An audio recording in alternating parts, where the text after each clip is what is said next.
Bonjour à tous, bienvenue sur ma chaîne. Donc là ouais, on est lundi matin, il est 3h30 du matin. Ah ouais, vous allez me dire, ouais mais pourquoi tu te lèves aussitôt Bah non, parce que tout simplement, là la journée, je vais aller bosser aujourd'hui, hein, normal. Et puis là je me suis levé un peu plus tôt ce matin pour finir ce que j'étais en train de finir hier soir. Donc en fait, le truc là, ce que je voudrais vous expliquer, en fait, c'est comment vous débarrasser des politiciens, quoi. Parce qu'en fait, ça fait un petit moment que je surveille ça, mais c'est pas d'hier, hein. Et je me rends compte que les gens, ils sont tous basés sur une catégorie d'abrutis qui s'appelle des politiques, donc une catégorie qui ne sert à strictement à rien, à part vous baisser le moral et vous emmerder toute la journée, hein, ça c'est clair, hein. Déjà, à mon niveau, c'est quoi des politiciens? C'est des milliardaires qui sont complètement esclaves, hein, peut-être pire que vous encore. Ils sont tenus dans tous les sens, ils vous racontent des conneries.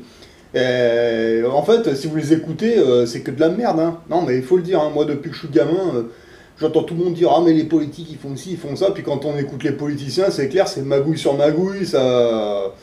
Encore s'ils truandaient pour rendre service à la population, mais même pas, c'est vraiment pour leur gueule. Et c'est n'importe quoi, et finalement, les politiciens, qu'est-ce qu'ils vous apportent? Que de la merde. Non, il faut le dire, hein, je suis désolé, hein. Il n'y a pas si longtemps, je vous ai montré la vidéo où on voit, bon c'est lui, mais ils sont tous comme ça, hein, faut pas rêver. Vous avez le Mélenchon qui va lécher les fesses à Macron, gna gna gna, et puis là, bon ce matin, je cherchais pas ça, je cherchais complètement autre chose, et je tombe sur une vidéo qui disait en gros que, en gros Mélenchon il disait que c'était que Macron c'était le diable, que c'était un machin, un truc, il recommence à l'insulter alors que devant lui il est oh là, ouais. Putain, ça m'a fait rigoler, mais bon, allez, je suis pas allé voir, je m'en fous, j'ai juste regardé le titre, j'ai dit, allez, c'est bon, laisse tomber, ça c'est un abruti, ce mec. Ben bon, ils sont tous comme ça, pas croire. Ouais, mais bon, par contre, à notre niveau, nous, les gueux, moi, ce que je me rends compte, c'est qu'il y a une grosse partie de la population, on va dire 90% de la population, moi y compris, hein, moi aussi, hein, je les ai surveillés pas mal, peut-être même un peu trop, d'ailleurs. On a tous les yeux braqués sur ces mecs, en fait, finalement, on regarde leur merde, on regarde leurs conneries. Ouais, mais bon, est-ce qu'il y a vraiment que ces gens-là à surveiller? Moi, je me suis dit, mais est-ce qu'il n'y a pas des gens un peu plus intéressants que ça à avoir? Et en fait, pour me débarrasser de ces gens, ce que je fais, je vais vers une autre catégorie de milliardaires, en fait, qui n'ont rien à voir avec des politiciens, c'est des gens qui ne sont pas connus du grand public, mais qui vous expliquent certaines choses et qui sont beaucoup plus intéressantes. Là, j'ai passé le week-end complet à surveiller 4 politiciens. Non, c'était pas des politiciens, c'était des gueux à la base, hein, ils étaient comme vous, comme moi. Au lycée, leur parcours scolaire, il s'est soldé soit par des échecs, soit ils sont cassés, voilà. Dans le meilleur des cas, ils ont comme moi un CAP ou un BEP. Mais en fait, ces mecs, moi j'ai regardé des mecs en fait qui vivent avec, je sais pas, 100 000 ou 200 000 euros qui tombent tous les mois, quoi, un truc de fou, hein. Ah ouais. Vous regardez les conférences données par ces gars-là, ah c'est 100 fois plus intéressant que d'écouter des politiciens à la con, hein, ça c'est clair et net, hein. Alors eux ils vous expliquent, alors souvent, sur leurs vidéos, ils vous expliquent leur train de vie, comment ils ont commencé, donc comme nous, hein, ils ont été à l'école, ça les a fait chier, ils faisaient les cons. Puis en fait, ils se sont démerdés, hein, et en fait, ils disent tous la même chose, hein, en fait, ils ont tous démarré pareil. La plupart des mecs qui gagnent entre 100 000 et 200 000 euros tous les mois, en fait, non, mais c'est pas des conneries, il y en a qui font vraiment ça, hein, les politiciens, c'est que dalle. Mais par contre, un truc qui m'a surpris, et ça j'ai remarqué, hein, tous vos ministres, vos députés, là, les présidents, les conneries, moi, quand on voit leur salaire, genre 8 000 euros, 9 000 euros par mois, machin, mais en fait, c'est des losers, ces mecs, c'est un truc de dingue. C'est un truc de fou, hein, en fait. Parce qu'en fait, ces mecs-là, ils ont le pouvoir, mais en fait, ils ont que dalle, quoi, ces mecs, quoi. Ils sont tenus dans tous les sens. Ils ont des salaires de... Bon, je vous dis pas que c'est des mauvais salaires, mais enfin... Non, je crois pas que ce soit la solution. Franchement, ça, c'est des gens qu'il faut laisser, à mon avis. Parce que moi, je préfère me baser sur les autres. Parce qu'en fait, à savoir qu'il y a des milliardaires, voire même des multimilliardaires, qui sont du côté du peuple. Ça peut vous surprendre, mais ouais, ils sont là. Le problème, c'est qu'ils sont pas médiatisés, ils sont pas... voilà, hein, ils sont pas reliés, pas vraiment, mais ils sont là, ils sont bien là. Et ils font des séminaires, ils font des conférences sur Internet. J'ai assisté à une conférence hier soir, qui a duré jusqu'à 11h, c'est pour ça, là, je me suis levé un peu tôt, là. putain, la journée au boulot, ça va être chaud, mais bon, ce soir, il y a encore des trucs à faire ce soir. Ouais, mais le problème, c'est que ces mecs-là, ils vous motivent à faire des trucs, quoi, vous voyez, ils vous expliquent comment être indépendant financièrement, c'est déjà un peu plus intéressant, hein. Et ouais, donc là, j'ai juste pris des notes, là, je suis en train de prendre mon truc, pardon, de prendre toutes les informations. Et bon, le but cette année, ça va être de faire ça. Là, on est au mois de septembre, là, je crois, là, ou octobre, je sais plus. Ben, là, cette année, ouais, c'est ça, octobre. Et ben, là, cette année, là, je vais tenter ça, en fait. Donc, je vais essayer de préparer un projet, en fait. Et je vais me laisser guider par deux des gars, en fait. Et puis, je vais essayer de me faire mon propre truc et on va voir ce que ça va donner avec le temps, en fait. Donc, au début, je vais commencer petit. Puis, enfin, je commence petit, j'ai déjà des bonnes bases, hein, faut dire. Et puis bah après, bah, le but c'est d'être indépendant, mais économiquement, mais sans dépendre du RSA, sans dépendre du chômage, sans dépendre d'un patron. Donc c'est pas du jour au lendemain, ça va se faire avec le temps, hein. Donc déjà j'ai une bonne petite organisation, mais en fait ce que je me rends compte c'est que déjà j'ai tous les points qu'il faut, mais je les ai pas mis en route. Donc bon, bah, on va faire ça tranquille. On va voir dans les mois qui suivent. Je verrai, en fait si ça marche bien, je verrai si je fais une deuxième chaîne YouTube en parallèle avec celle-ci en fait. Pour montrer ça, bon, ce sera un petit peu, on va dire, business. Ouais, mais bon, après, il faut savoir ce qu'on veut. Mais en fait, moi, je pense que c'est ça qu'il faut faire, avoir son indépendance économique, en fait. Et après, on peut faire toutes les conneries qu'on veut et les emmerder autant qu'on veut qu'en fasse. Mais moi, je pense que avant, il faut avoir une indépendance économique. Sortir du système comme ça, je pense que il y a une chance sur deux, c'est très dangereux. Et bon, il y a une chance sur deux de se prendre un mur, à mon avis. Donc peut-être qu'il y en a qui vont réussir à sortir du système et puis ça va bien se passer pour eux, je leur souhaite d'ailleurs. Ouais, peut-être, mais moi je trouve que le risque est élevé. Enfin, pas en sortant de cette manière. Enfin, après, c'est chacun qui voit, hein, chacun sa combine. Moi personnellement, de quitter le système par le bas, moi je trouve qu'il y a un risque qui est vraiment très élevé. Mais maintenant, essayer de tenter de quitter, entre guillemets, le système, parce qu'on ne quittera jamais forcément à 100%. Mais en faisant un peu d'escalade, en allant chercher vraiment des infos, bon, c'est peut-être un peu plus chaud, c'est du boulot, mais là, il y a peut-être un peu moins de... C'est peut-être plus intéressant de faire comme ça. Donc pour ça, moi, je me base sur des mecs qui... Là, le gars qui m'a formé, là, une partie du week-end, en fait, qui m'a expliqué des choses, qui tiennent la route, je pense, hein, je vais essayer de faire ça. Le gars, il a quoi? Il a 28 ans. Putain, c'est un truc de fou, hein. Il a 28 ans, le gars, il est déjà... Je crois pas qu'il soit multimilliardaire, je crois qu'il est millionnaire là, ou peut-être même un peu plus, je sais pas. Et en fait, là j'ai regardé comment il a fait, j'ai dit putain mais le gars il est tout sauf con en fait. Et moi je préfère me baser sur des gars comme ça, qui ont 28 ans, qui ont fait un truc, et puis qu'aujourd'hui ils sont ils sont indépendants économiquement, voilà, ils dépendent pas d'un patron, donc ils ont commencé comme moi, donc bon bah ils ont fait des tafs, ils en ont fait plusieurs même d'ailleurs, et puis bah un jour bah, ils se sont rendus compte qu'en fait à force de faire des trucs en parallèle, bah qu'ils avaient plus besoin de patron ni de personne. Et c'est là que je me suis dit ouais mais en fait là il y en a plein qui me disent ah mais là tu payes pas tes impôts machin, ouais mais quand tu auras le prélèvement à la source tu vas faire comment? Bah peut-être que quand tu auras le prélèvement à la source, ben ça dépend parce que je vais peut-être pas en payer plus finalement, parce que finalement les impôts à la source qu'est-ce que c'est parce que on accepte d'aller bosser pour un patron qui lui dépend du gouvernement machin là, et le gouvernement il trouve qu'il est obligé, mais qu'il s'autorise, on va dire, à vous pomper une partie de votre salaire. Ah ouais, regardez votre salaire brut, regardez votre salaire net, ça n'a rien à voir. Et par où le pognon? Vous êtes déjà posé la question déjà? Et pourtant, vous n'avez pas donné votre accord, hein. Ouais, mais maintenant, si vous êtes indépendant, mais vraiment indépendant, quoi, c'est-à-dire vous avez un petit business, que ce soit dans l'immobilier ou que ce soit un blog ou autre chose, bah voilà, vous générez vos revenus et puis à la limite, le reste, voilà, hein. Ah, c'est clair, hein, après quand ça commence à tomber puis qu'il y a tout qui roule, qu'est-ce que vous en avez à foutre des ploucs en face? Et à mon avis, je pense que c'est ça qu'il faut faire. Moi, c'est mon avis, hein, je vous le donne. Je pense qu'il faut se rapprocher de cette catégorie de milliardaires, on va dire, qui, eux, donnent des bons conseils. Hein. Ils sont pas là, les machins, les trucs, non, non, non. Là, ça n'a rien à voir. Les mecs, ils vous disent, bon, maintenant... Là, j'ai regardé des vidéoconférences où les mecs, ils vous disent clairement, vous voulez plus être esclave d'un patron, et ben vous sortez les doigts du cul, vous achetez des bouquins et vous potassez ça. Ils vous donnent des conseils gratuits. Après, il y en a quelques-uns qui sont payants, c'est bon. Là, ils vont dire, ah ouais, mais ils font payer machin. Non, non, non. Ils donnent beaucoup de choses gratuitement, mais bon, après, voilà, il y a une partie qui est payante. Bon, moi, personnellement, je trouve que c'est normal. Je n'ai pas regardé les parties payantes. Pour l'instant, je me base juste sur les parties gratuites. Je vais voir ce que ça donne et si j'arrive à effectivement avoir une petite indépendance économique. Après, j'irai un peu plus loin. Voilà, ouais, c'est clair. Parce que là, par contre, ça, c'est des achats qui peuvent être intéressants, des cours. Hein. Ah bah ouais. Déjà, les mecs, ils écrivent des bouquins. Donc déjà, un truc qui est intéressant avec ces gars-là, c'est que déjà, il y a une grosse partie qui est gratuite. Donc déjà, avec la partie qui est gratuite, déjà pas mal d'informations. Et à partir de ça, démarrer un projet.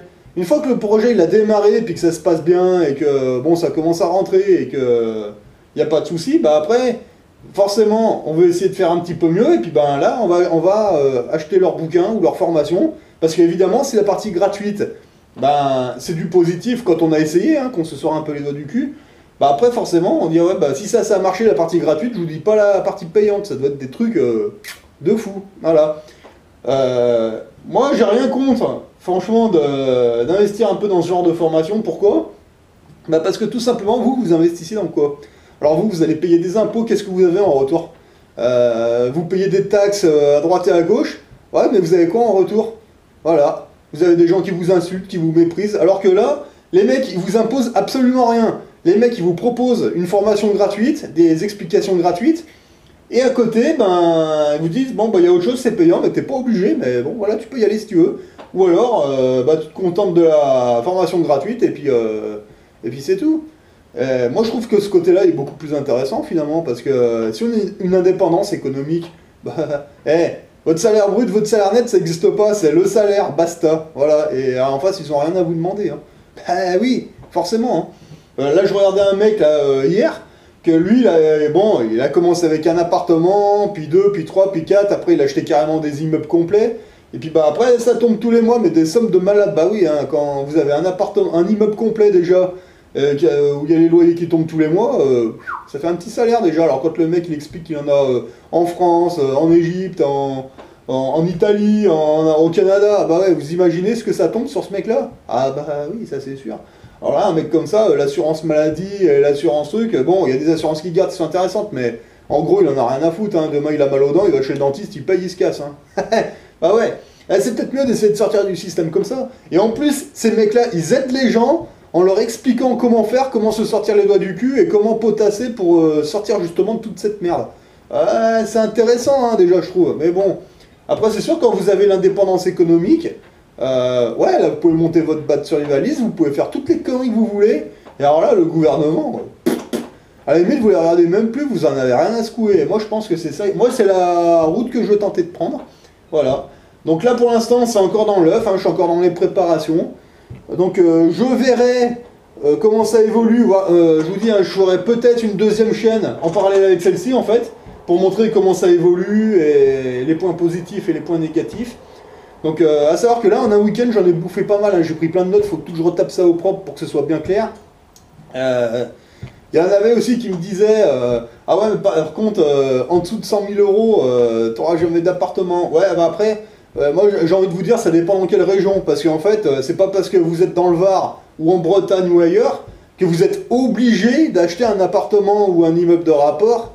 Bon, on va parler d'appartement, c'est le début. Dans votre région particulièrement, hein, vous pouvez acheter un appartement de rapport, je sais pas moi, bah, vous êtes du Var, vous pouvez en acheter un dans le Finistère, vous pouvez en acheter un dans le centre de la France, vous pouvez en acheter un dans le Nord-Pas-de-Calais, vous vous en foutez, c'est un appartement de rapport. C'est-à-dire que vous allez l'acheter, vous allez mettre un locataire. Voilà. Donc quelque part, il y en a qui vont me dire ah ouais, mais là, tu parles de refaire un deuxième crédit immobilier, machin. Ouais, mais oui. Ouais, mais le problème, enfin, moi, ce que j'ai remarqué, là, regardez, moi, j'ai mon crédit immobilier, moi, pour mon appartement, bon, qui est un peu bloqué plus ou moins grâce à l'OPPT, mais bon, ça, c'est encore une autre histoire. Ok, d'accord, là, j'ai ce crédit.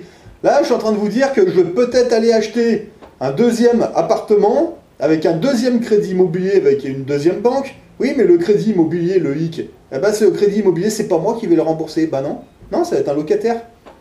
Ça va être un locataire. Regardez, en plus, là ce soir, je vais aller en visiter un, en fait. Pas ce soir, oui, ben oui, après le boulot. Ouais, parce que je suis alors après, ça c'est encore autre chose, je me barre dans un autre sujet. Regardez, là je vais aller chercher, en admettant, hein, je vous mets le scénario. Là, je vais chercher un autre appartement, là. Je fais un crédit immobilier, un deuxième crédit immobilier avec une autre banque, qui n'a rien à voir avec la première. Mais le problème, c'est que dans cet appartement, une fois que le crédit est fait, eh ben, là, je mets un locataire dans cet appartement, d'accord? Donc là, il y aura un locataire, c'est lui qui va payer le crédit immobilier, c'est pas moi. Eh oui, donc à la limite, voilà. Donc tant que l'appartement il se rembourse comme ça, c'est pas moi qui me... L'appartement est à moi, j'en suis le propriétaire. Mais par contre, on met un locataire dedans. Et eh oui, c'est... Quand on regarde de plus près, ça peut paraître paradoxal, mais en fait c'est le locataire qui va me payer cet appartement, parce que c'est lui qui va payer le crédit immobilier. Alors après, il y a plusieurs possibilités, euh, soit ben, à la limite vous laissez moi j'ai regardé plusieurs possibilités. Ben, soit vous laissez le locataire et puis ben une fois que l'appartement est remboursé, ben, c'est de la rente, hein, d'ailleurs, même si ben, bon bref, il y a ça. Soit autrement vous pouvez laisser le locataire quelques années, puis si vous voyez qu'il change pas, qu'il reste là pendant très très très longtemps et puis que l'appartement il a été remboursé depuis très longtemps, bah il n'y a rien qui vous empêche de lui dire bah écoute gros, tu sais quoi, ça fait très longtemps que tu y es, tu me l'as remboursé déjà une ou deux fois, bah si ça t'intéresse, est-ce que tu vas en être le propriétaire? Bah ouais, moi je trouve que c'est légitime, hein. Vous mettez un locataire dedans, le mec il reste 20 ans dedans, le machin, vous payez 40 000 euros l'appart. Si ça fait 20 ans qu'il est dans le machin, qu'il vous l'a déjà remboursé une fois ou deux, bah moi je trouve que c'est légitime d'aller voir le locataire pour lui poser la question, de leur dire voilà, est-ce que tu veux être propriétaire? Moi personnellement je te lâche l'appartement parce que bah voilà, hein, c'est bon, tu me l'as payé, puis tu me l'as remboursé, puis en plus avec un plus. Donc voilà, il y a plein de possibilités à faire. Moi je voudrais me lancer là-dedans, mais de manière très correcte, hein. Moi j'ai pas envie d'être un vautour de l'immobilier qui rafle les gens. Non, non, non, moi c'est pas mon but, hein. Moi mon but c'est d'aider les gens et puis aller discuter avec les locataires après, hein, et bah ouais, et puis de leur dire en gros, bah voilà, écoute, tu me l'as remboursé, c'est fait. Même avec un peu plus, hein. Si vous voyez qu'il vous l'a remboursé depuis une plombe, bah ouais, vous lui proposez. Voilà. Tu veux être propriétaire, et ben t'es propriétaire, c'est bon, voilà. Ou alors s'il veut pas, ça peut arriver, hein. Il y a des gens, il y en a beaucoup qui veulent pas être propriétaire. Ah bah non, ça l'intéresse pas, bah ok, bah après, bah c'est soit. En plus c'est bien parce que là, vous lui posez la question, c'est son libre arbitre, c'est très bien. Vous lui demandez d'être propriétaire, bah il vous l'a remboursé. Ah bah, il y a même un peu plus, bah il vous dit oui, bah ok, salut, voilà, de toute façon vous êtes gagnant, puisque de toute façon l'appartement est remboursé, puis en plus vous avez fait des pépettes en plus, parce que c'est comme si vous l'aviez vendu plus cher. Eh oui, c'est une autre manière de faire. Alors après, le gars il veut pas, bon bah après vous avez deux possibilités, hein, enfin peut-être même plus, j'en sais rien. Bah soit il continue de louer, mais bon au moins c'est lui qui a décidé, vous lui avez proposé, voilà.